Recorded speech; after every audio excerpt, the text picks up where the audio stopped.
Hi, this is Paula from CQURE Academy. I'm super excited to have you here. This is our first episode of CQURE Hacks Weekly. Today I'm going to talk about service accounts and group managed service accounts and the difference in between them. It's a very important problem because in most organizations this is something that is pretty often misconfigured. So today, guys, we're going to use two tools. One tool, it will be PSExec, which you can download from sysinternals.com. It's a tool that is written by Mark Rusinovich, and we're going to use this tool to elevate to the local system account. So we're going to have effectively local system accounts privileges, and these are the ones that are needed to get access to the registry, and we're going to be extracting password from the registry by getting access to LSA secrets by using our CQURE Academy tool, which is a custom built tool for our team that we practically use in a penetration test. And let's dive in.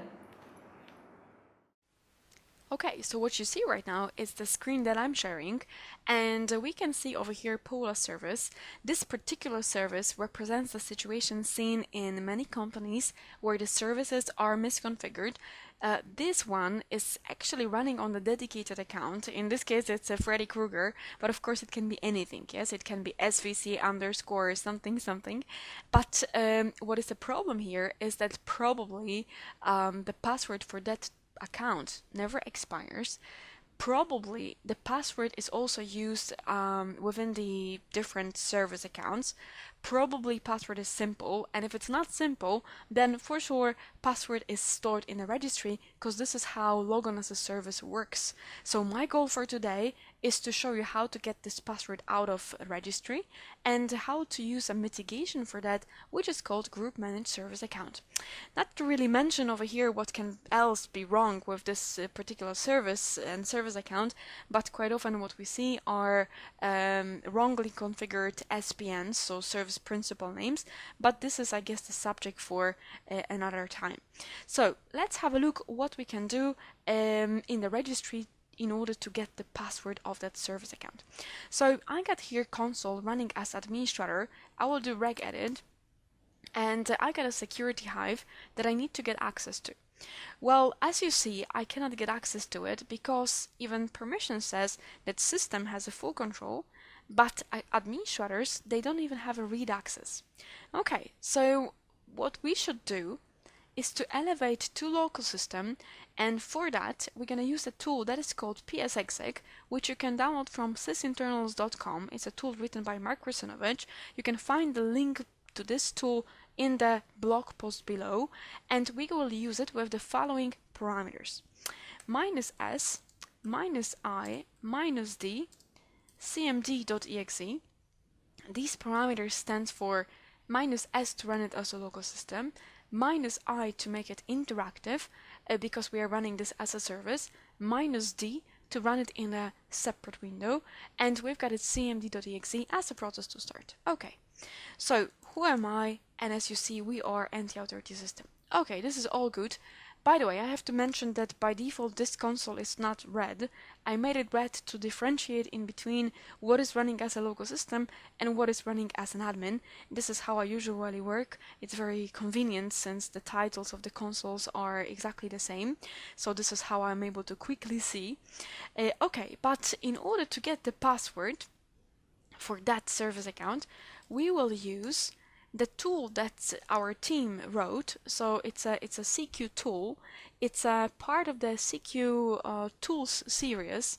It's called CQ Secrets Dumper, and as well as PSExec, you can find the link below in the blog post, so make sure that you will not miss it.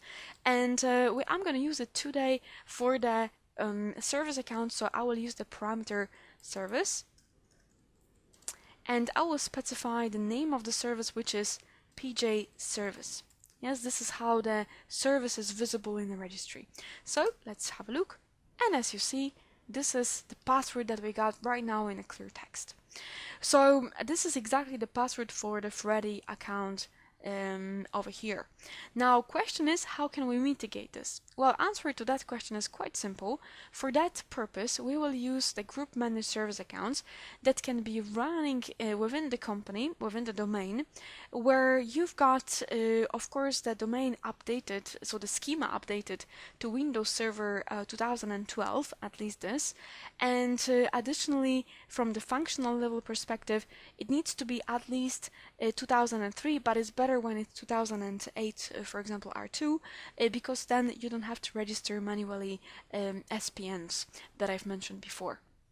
Okay, so we got it all set. Now it's time to switch to the domain controller to generate something that we call a key distribution service root key, and that's the one that we will be using. We have to generate it once because this will be the key from which we're going to be generating passwords for the gMSAs. Okay, let's have a look. I will switch right now to the domain controller.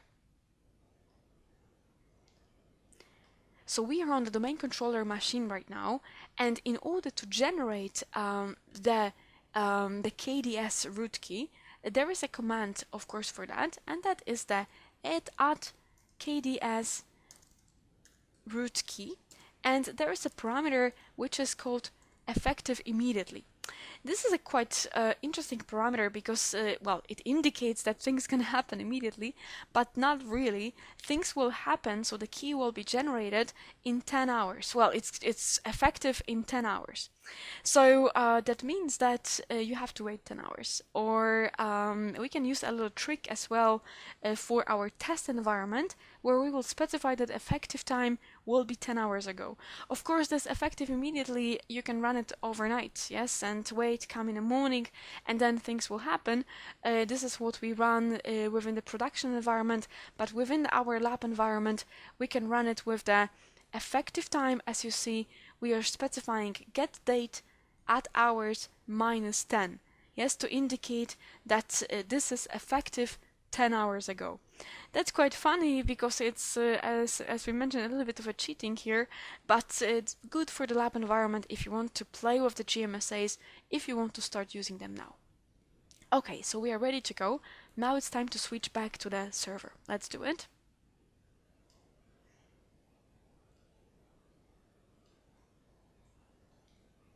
So we are right now on the server, and we will use PowerShell to perform all activities to create a gMSA, so group managed service accounts. And in order to do that on the server that is different than domain controller, we have to install the PowerShell module for Active Directory, which is a part of the RSAT tool, so the remote server administration tools, which you can find built in the servers. So for that purpose, to create the gMSA, we have to use the new AD service account cmdlet, where we specify name, and our name could be, for example, CQURE Hacks. Yes, and the next parameter that we are using, it's a DNS hostname, and that DNS hostname, it is actually a fully qualified domain name of the domain controller that hosts the KDS root key that we were playing with. So in our case, it is ws12r2-dc .secured.tech. Yeah, so this is the one.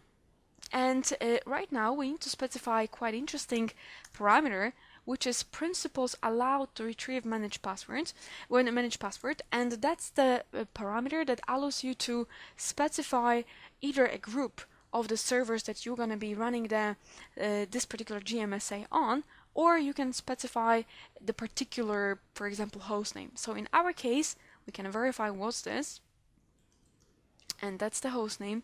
So we can put here the W12, and then we've got R2-node2, and then $. If you're going to put here a different server, then we will not be able to install it on the node 2. Yeah, so you have to specify here particular servers that you're going to be using with gMSAs for future. So we got it done. Now we have to install this particular account. So install, and then AD service account, identity, CQURE Hacks, enter. Okay, and then let's test if everything went fine. So for us, it's test, AD, service account, identity, and then secure hacks true, which means it's all good. Now we are happy to change Freddy Krueger's account into our group managed service account. So here we can specify object types. Yes, and we've got built-in security principles, exactly because this is just a local location. We can get into Active Directory, so let's do it. And in object types, you've got right now service accounts and regular users. Okay, now we will specify here secure hacks, check names, all good. Okay. Now, weird thing, because if you do apply, it says valid, you need to enter a valid password. So if you do it like this, the password will be automatically generated. So apply. This particular account has been granted a logon as a service right, all good. And of course, it will not be effective for the service until we restart it. Okay, so this is all good. Now let's do it. So right click, restart. And this service right now works as the CQURE Hacks gMSA. And let's verify using the same technique with the CQ Secrets Dumper tool that, as I already mentioned, we wrote. And we verify what's the password. And this is quite tricky because the password is still in the registry. Yes, so we are using this for the PJ service over here, but we have just changed this account. So what's wrong?